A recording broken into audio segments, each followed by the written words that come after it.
Knowing Your Unconditioned Nature, posted on May 22nd, 2011.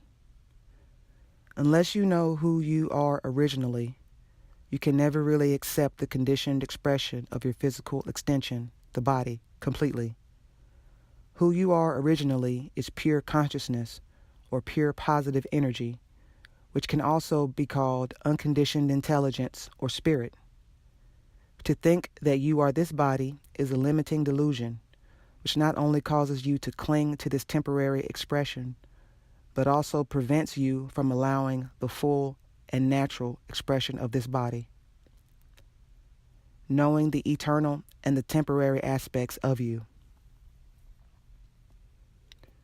The reason why there's so much fear in you is because you are totally identified with the temporary and have forgotten your eternal nature. You think you are this body, and hence you become attached to it. The dysfunctional ego is simply a force that is created out of deluded thinking, the base of which is the thought that I am this body. The ego by itself is not dysfunctional, but a necessary aspect of the physical expression, but it can become dysfunctional through deluded thinking.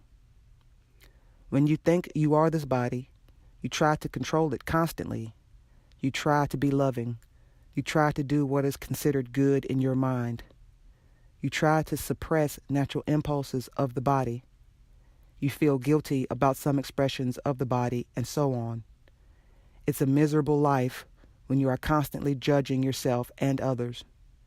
You seldom allow the body to express itself without resistance and absolute freedom. This truth is so obvious, but it requires some amount of observation before you realize that the body is just a conditioned and temporary expression happening in you. It's like a programmed machine that's just expressing its programming. Who you are in reality is the consciousness that created this expression. This consciousness that you are is prior to the body, and it's eternal and timeless. The body is subject to decay and eventual death, but who you are is not decaying or dying.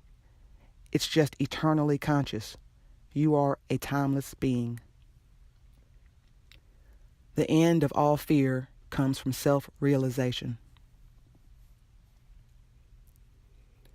The body will continue to fear certain things. The body will continue to have its likes and dislikes. The body will continue expressing feelings and emotions. The body will have its thoughts and its conditioned responses. A male body will behave a certain way. A female body will behave a certain way, and so on. The freedom is that you are no longer identifying yourself as the body.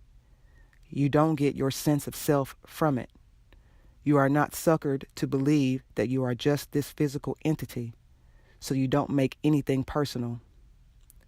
Nothing is personal, and everything is personal at the same time. Everything is essentially just you, so everything is personal. At the same time, nothing is specifically you. You are not the body or the story, so it's all impersonal. To the mind, this may seem really confusing, but from a deeper seeing, it's all so obvious. The end of fear is when you see that there is no fear in you to start with. Fear can arise in the body, but there is no fear in who you really are. If you can get a sense of how pure consciousness dwells, you will realize that there is no fear in it. There's just an openness, which can be called unconditional love and everlasting peace.